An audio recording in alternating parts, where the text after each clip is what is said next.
अस्सलाम वालेकुम। European history के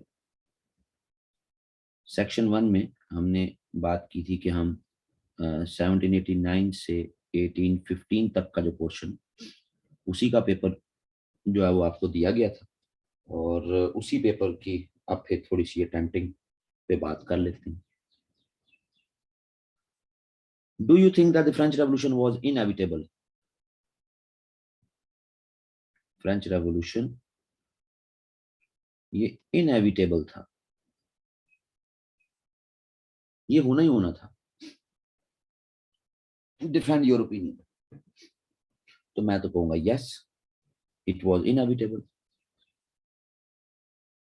ये 1789 में ना होता तो किसी और डेट पे, किसी और ईयर में हो जाता, लेकिन ये इनएविटेबल था क्योंकि जो ग्राउंड्स डेवलप हो रहे थे इन फ्रांस वो कंड्यूसिव थे for a revolution. In grounds में फिर पॉलिटिकल, इकोनॉमिक, सोशल, इंटेलेक्चुअल, वही जो रीजंस हैं उनको ग्राउंड्स के कॉन्टेक्स्ट में मैंने अपने जवाब में ले लिए कि जो हालात थे फ्रांस के, कंडीशंस इन फ्रांस,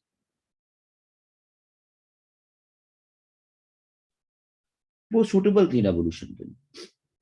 तो वही जो कॉजेज हैं पॉलिटिकल, इकोनॉमिक, सोशल, इंटेलेक्चुअल, मैं उनको ग्राउंड्स के कॉन्टेक्स्ट में सपोर्ट करूंगा कि यस इट वाज इनएविटेबल, ये चेंज होनी होनी थी। हाँ, हम ये डिबेट कर सकते हैं कि ये चेंज कितनी इंटेंस थी, सही है जी, कितनी वायलेंट थी, इस पे तो डिबेट हो सकती है, लेकिन ये चेंज इनएविटेबल थी, ये होनी होनी थी। सो बेसिकली जो हम कॉजेज ऑफ फ्रेंच रेवोल्यूशन की कॉजेज पढ़ रहे होते हैं, तो मैं उनको रीमोल्ड करके सवाल के जवाब के कॉन्टेक्स्ट में उनको ग्राउंड्स का हेडर बना के दे दूंगा कि भाई बिल्कुल एक ग्राउंड तैयार पड़ा हुआ था रेवोल्यूशन का, रुक ही नहीं सकता था।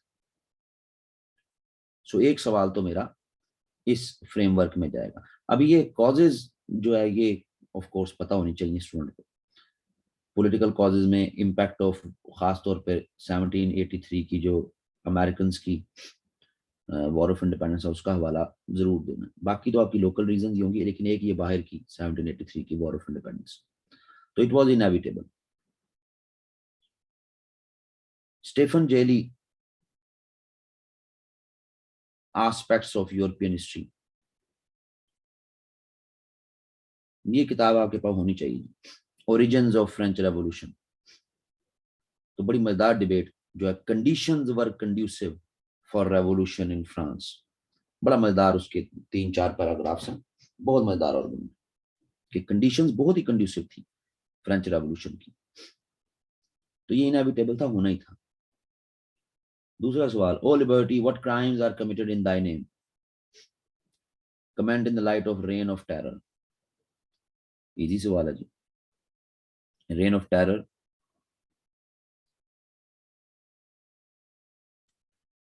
कब डेवलप हुआ जी? रेन ऑफ टेरर ये 1794 से 1795 का फेज है जी, रेन ऑफ टेरर का, ऐसे ही है जी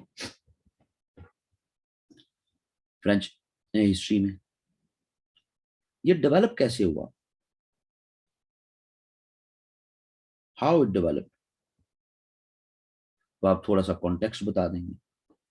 कॉन्टेक्स्ट ये है कि 1781 से लेके 1793 तक जो आप कह लें कि फ्रेमवर्क चलता रहा, वो एक्सपेरिमेंटेशंस हैं, और उन एक्सपेरिमेंटेशंस में सबसे बड़ा एक्सपेरिमेंटेशन ये था कि जो ओल्ड गार्ड्स हैं जो इनकलाब लेके आए ना 1789 का, they were not allowed to take part in politics. Constitution की नेचर ऐसी बन गई, तो रिजल्टेंटली न्यू फ्रेश ब्लड आप कह लें, यूथ, वो हमें 1793 से 95 में डोमिनेट करती नजर आती है, और देवर क्वाइट एग्रेसिव पीपल। इन्होंने फांसी लगवाई थी 1793 में उसको, बादशाह को। समझ आ रही जी? और उसकी मलका को। सो इनमें फिर दो लोग जिनका रोल आपने हाईलाइट करना है, रॉब्सपेयर एंड डेंटन। कैसे? तो जनाब, किस तरह कन्वेंशन डेवलप हुआ, कन्वेंशन से किस तरह पब्लिक सेफ्टी कमेटी बनी, उस पब्लिक सेफ्टी कमेटी को रॉब्सपेयर लीड करता था, तो उससे कैसे आगे सारी डेवलपमेंट्स। तो पूरे का पूरा जो फ्रांस है वो किंग की, जब इस कन्वेंशन ने उसको गुलेटिन किया तो फ्रांस में डिवीजन आ गई, डिवाइड होगी फ्रांस में। और उस डिवाइड को, जो कि लॉयलिस्ट वर्सेस जैकोबिन्स की डिवाइड है, उसमें फिर हमें रेन ऑफ टेरर एस्टैब्लिश होता नजर आता है जी। Any person questioning the authority of Robespierre और डेंटन, वो लायबल टू बी गुलेटिन है जी, जो उसको गुलेटिन कर दिया जाए। सो इस टाइम में फिर इसके कॉन्सिक्वेंसेस, कॉन्सिक्वेंसेस में एक बड़ा मजेदार कॉन्सिक्वेंस है कि जो लोग अगेंस्ट थे रॉब्सपेयर के या डेंटन के, तो अगर आप ज्यादा एक्टिविटीज करेंगे आपको गुलेटिन कर दिया जाएगा। तो ये अपने वेपन्स उठाते थे, और यही वो टाइम है कि जिसमें आपकी 1792 से ऑनवर्ड्स रेवोल्यूशनरी वॉर्स भी हैं जी। तो लोग जो है वो ऑस्ट्रिया के खिलाफ, ब्रिटेन के खिलाफ, रशिया के खिलाफ लड़ने निकल जाते थे, कि बजाय इसके कि हम बेमौत मारे जाएं तो फ्रांस के लिए कुछ करके मारे जाएं।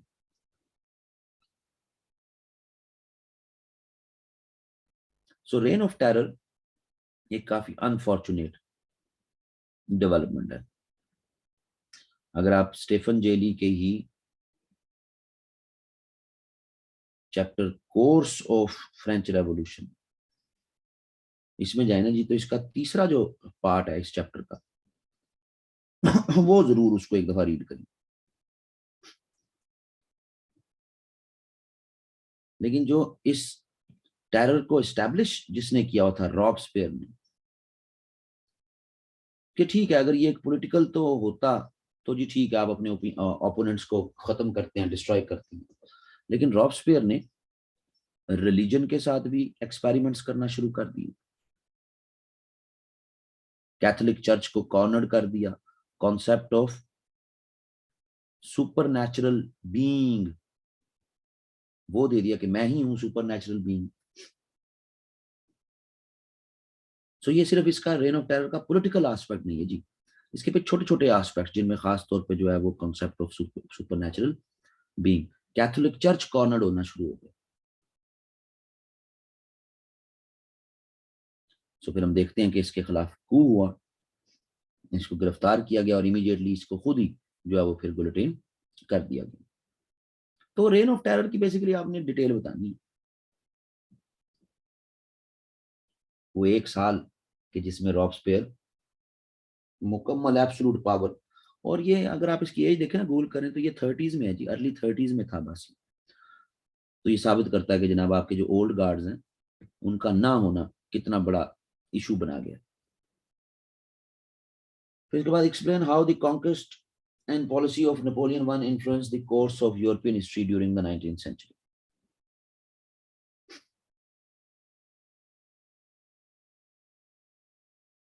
अब जाहिर है नेपोलियन तो 1799 में आ गया ना जी, तो वो टेक्निकली 19th सेंचुरी शुरू हो गई और 1814 तक तो ये रहा, फिर थोड़े से ब्रीफ अरसे के लिए 1815 में वापस भी आया। लेकिन ये तकरीबन 15 ईयर्स, इन 15 ईयर्स में नेपोलियन की कॉन्क्वेस्ट और उसकी पॉलिसी से यूरोप कैसे इन्फ्लुएंस हुआ, बहुत वास्ट सवाल है, आपने इसको समराइज करना। तो एक तो आप उसकी कॉन्क्वेस्ट के का जरा हवाला दे दें। कॉन्क्वेस्ट के कॉन्टेक्स्ट में जो सबसे बड़ी इसकी डेवलपमेंट है इस फेज की, वो ट्रीटी ऑफ टिल्सिट है, जब इसने रशियंस को के साथ ट्रीटी की एग्रीमेंट किया और रशियंस प्रॉमिस किया अब हम यूरोप में नहीं आएंगे। दूसरी बड़ी फिर इसकी कॉन्क्वेस्ट के कॉन्टेक्स्ट में बैटल ऑफ जीना है। बैटल ऑफ जीना में प्रशियंस को वंस फॉर ऑल इसने नुकसान पहुंचाया, और रशियंस उसके बाद फिर आगे 25-30 साल के लिए कोई बड़ी पावर बन के नहीं सामने आए। तीसरा फिर इस फेज में इसकी इटालियन एरियाज की कॉन्क्वेस्ट है। चौथा फिर इसकी जो north and west of France की कॉन्क्वेस्ट है, जिनमें नीदरलैंड है, जिनमें स्पेन में अपने भाई को इसने रूल पे बैठाया। तो इन कॉन्क्वेस्ट से पूरे यूरोप का पॉलिटिकल मैप चेंज हुआ जी,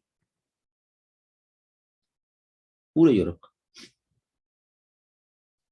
नियरली 200 किंग्स, प्रिंस, जो छोटी छोटी लोकेलिटीज में बैठे हुए थे, ये डिस्टर्ब हुए जी पूरे यूरोप में नेपोलियन की वजह से। और फिर इसकी पॉलिसी पॉलिसी सबसे बड़ी जो इसकी है उसको आप कहते हैं कॉन्टिनेंटल सिस्टम। ये कॉन्टिनेंटल सिस्टम जो है, जो कि खास तौर पे 1806 से इनिशिएट हुआ और ऑनवर्ड्स आगे जाता रहा टिल 14 तक, ये एक blockade naval economic blockade of UK. So जनाब, ये कॉन्टिनेंटल सिस्टम की आपने डिटेल्स बता देंगे। इस कॉन्टिनेंटल सिस्टम में ही फिर लोग रिएक्शन किया, लोग उठ खड़े हुए इसके खिलाफ। कहीं पर फिर पेनिनसुलर वॉर्स हुई, कहीं पर लिबरेशन की वॉर्स हुई। ये दोनों जो हैं वो पुर्तगाल और स्पेन के एरियाज में।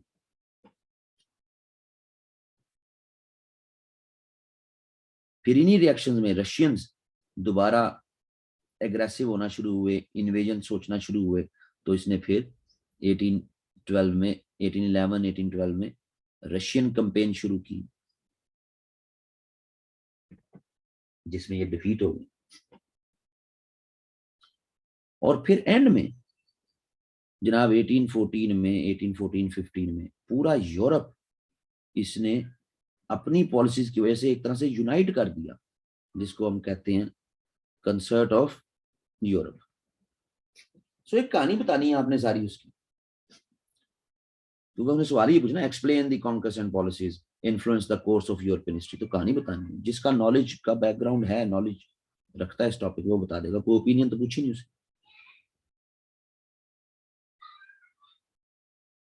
Analyse the factors responsible for rise and fall of Napoleon. Rise and fall. Rise में तो जनाब रेवोल्यूशनरी वॉर्स।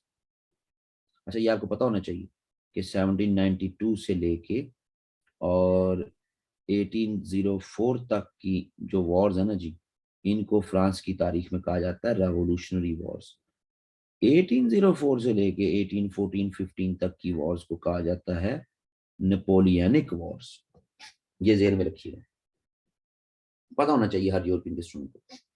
तो जी ये जो एरिया है कि जी राइज एंड फॉल, तो राइज में रेवोल्यूशनरी वॉर्स में जब ये एक मिलिट्री जनरल था, तो इसकी पॉपुलैरिटी डेवलप हुई। उसी पॉपुलैरिटी की वजह से इसको 1799 में साइस ने, जो कि एक डायरेक्टरी में से एक डायरेक्टर था, तो साइस ने इसको इनवाइट किया।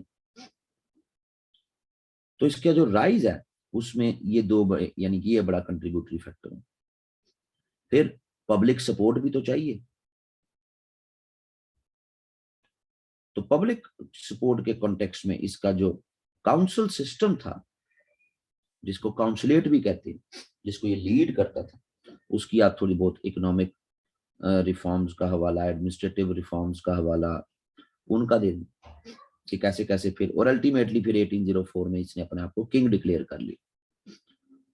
फॉल के रीजंस, फॉल के रीजंस ये हैं जनाब कि मिलिट्री एक्सपेंडिचर्स बहुत ज्यादा, यानी कि मिलिट्री एक्सपेंडिचर्स बहुत ज्यादा कर दी गई थी। रशियन कैंपेन, वो रशियन कैंपेन इसका एक बहुत बड़ा फैक्टर है इसकी डिफीट का। फिर स्पेन और पुर्तगाल, उसमें होने वाली लिबरेशन वॉर्स, उसमें इसकी फौज काफी फंस गई। ठीक है जी। फिर इसका कॉन्टिनेंटल सिस्टम वो फ्लॉप हो गया, जिसकी वजह से फ्रांस में भी और बाकी जगहों पे भी फूड शॉर्टेज और पीपल टर्न अगेंस्ट हिम। फिर मोस्ट इंपॉर्टेंट, पूरे यूरोप में जो लोग थे ना जी, वो नेपोलियन को देखते थे 1790s में कि नेपोलियन आएगा और हमें हमारे किंग्स से आजादी दिलवाएगा, इंडिपेंडेंस दिलवाएगा। ठीक है जी। लेकिन जो है वो जहां जहां ये गया, वहां वहां अपने ब्रदर सिस्टर, इनको जनाब एज रूलर अपॉइंट कर दिया लोग, बददिली हुई लोगों ने। और फिर इसकी फौज आर्मी बहुत ज्यादा एग्जॉस्ट हो चुकी हुई थी पे दर पे वॉर्स के साथ। तो ये कुछ फैक्टर जी इसके उसके डिक्लाइन के फैक्टर, एक दो ऊपर नीचे भी कर सकते हैं। फिर जी critically examine the social and political changes brought about by the French Revolution 1789 से 1795 तक। सोशल एंड पॉलिटिकल जो है वो चेंजेस जो आई हैं, उनको जो है वो क्रिटिकली इवैल्यूएट करेंगे। एक सेकंड जरा, मैं रिकॉर्डिंग पास कर रहा हूँ जी, एक सेकंड बस रिज्यूम का। जी जी। तो ये क्वेश्चन नंबर जो है कि सोशल और political changes brought about by the French revolution in France 1789 से 95। कौन कौन सी सोशल और पॉलिटिकल चेंजेस, उसने टू द पॉइंट स्पेसिफिक पहुंचा तो पूछा तो आपने वही बतानी है। पॉलिटिकल कॉन्टेक्स्ट में जो एक्सपेरिमेंटेशंस हैं 1789 से 91 तक की नेशनल असेंबली, 91 से 92 की जो आपकी जो है वो लेजिस्लेटिव असेंबली, फिर 93 से 95 का आपका कन्वेंशन। तो पॉलिटिकल कॉन्टेक्स्ट में आपने इन्हीं की डिटेल्स बतानी। नेशनल असेंबली ने पहला कॉन्स्टिट्यूशन दिया, उसके नतीजे में लेजिस्लेटिव असेंबली बनी, लेजिस्लेटिव असेंबली वर्किंग नहीं कर सकी, तो एक नेशनल कन्वेंशन बनाने की बात हुई। सही है जी। सोशल कॉन्टेक्स्ट में क्या चेंजेस हैं? सोशल कॉन्टेक्स्ट में एक तरफ तो सोसाइटी में डिवीजन, जैकोबिन्स कौन थे, मॉडरेट्स कौन थे, सही है जी, न्यूट्रल्स कौन थे, यानी सोसाइटी तीन ग्रोहों में वाज़ेह तौर पर जो है वो हमें उसकी तकसीम होती नजर आती है, बिकॉज ऑफ इन डिफेक्ट कि जनाब फ्यूचर क्या होगा किंग का। सही है जी। तो ये हमें वाज़ेह तौर पर एक जो है वो फर्क नजर आता है। सो जैकोबिन्स जो है वो जरा वो थे जो कि एग्रेसिव थे। ये न्यूट्रल्स को प्लेन्स भी कहते हैं इनकी तारीख में, प्लेन्स। सही। इनको जो मॉडरेट्स हैं इनके लिए गिरोंडियन का वर्ड भी, जैकोबिन्स तो जैकोबिन्स हैं ही हैं, सबसे ज्यादा अग्रेसिव ग्रुप यही ग्रुप है जो आगे चल के रेन ऑफ टेरर भी स्टैब्लिश करता है। सही है जी। सो इनकी आपने डिटेल बता देंगे, इससे ज्यादा की जरूरत को नहीं है इस सवाल में। फिर इसी सवाल से मिलता जुलता सवाल ही सेवंथ भी है, कहता जी कोर्स ऑफ फ्रेंच रेवोल्यूशन, उसकी जनाब कंप्रिहेंसिव नोट लिख दें। यानी 1789 से लेके 1799 एक पूरा डेकेड, उसकी डिटेल बता दें। फैक्चुअल पोजीशन है, नॉलेज बेस्ड क्वेश्चन है। यानी पिछले सवाल और इस सवाल में सिर्फ इतना फर्क है कि पिछले सवाल में जो आपने सोशल स्फेयर बताया, डिटेल्स बतानी है कि जो कंपोजिशन बन गई थी सोसाइटी की, जो इन अ वे कंपोजिशन कन्वेंशन की थी लेकिन सोसाइटी की डिवाइड थी। तो यहां तो आपने बेसिक फैक्ट्स बताने। 1789 से 91 तक का जी नेशनल असेंबली, 1791 से 92 की लेजिस्लेटिव असेंबली, 1792 से 95 का दी कन्वेंशन, फिर 1795 से 99 इसी कन्वेंशन ने जो, अच्छा ये फर्स्ट कॉन्स्टिट्यूशन है और ये यहां पर दी डायरेक्टरी ये सेकंड कॉन्स्टिट्यूशन है। और फिर 1799 में दी council, the council third constitution, ये नेपोलियन ने दिया था। तो इसकी आपने डिटेल्स बतानी, कोई इतनी कोई रॉकेट साइंस को नहीं। आखिरी सवाल, how did the French revolution and the era of Napoleonic conquest stimulate liberalism, nationalism and conservatism in Europe? French revolution यानी 1789 से लेके ऑनवर्ड्स फिर जितनी भी डेवलपमेंट्स हैं, एंड नेपोलियनिक कॉन्क्वेस्ट यानी 1804 से लेके 1814, यानी टेक्निकली उसने आपको कहा जनाब कि 25 इयर्स जो हैं टोटल 1789 से लेके 1814 तक, इन 25 इयर्स का इम्पैक्ट ओवरऑल यूरोप पे आपने बताना।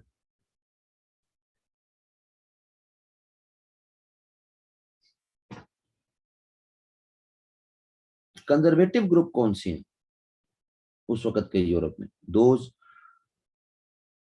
Who don't believe in revolution, those के जो काउंटर रेवोल्यूशन करते रहे, जिन्होंने अलायंस बनाए किसके खिलाफ? फ्रांस के खिलाफ, रशिया, ऑस्ट्रिया, प्रशिया। सही जी।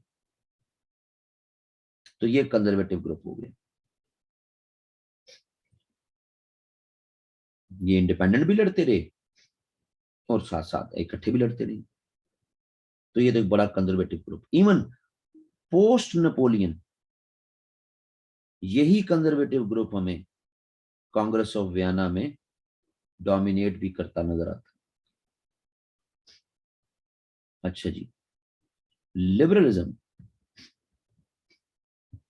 लिबरलिज्म का इंपैक्ट हमें कैसे नजर आता है? मोर एंड मोर रिफॉर्म्स, रिफॉर्म्स। तो स्टेफन की जो जेली वाली किताब है उसमें भी, और साइमन जेंकन्स की किताब है, इन दोनों में हमें बताता है कि ये जब रेवोल्यूशन 1789 में फ्रांस में आया तो ये सिर्फ फ्रांस में नहीं आया,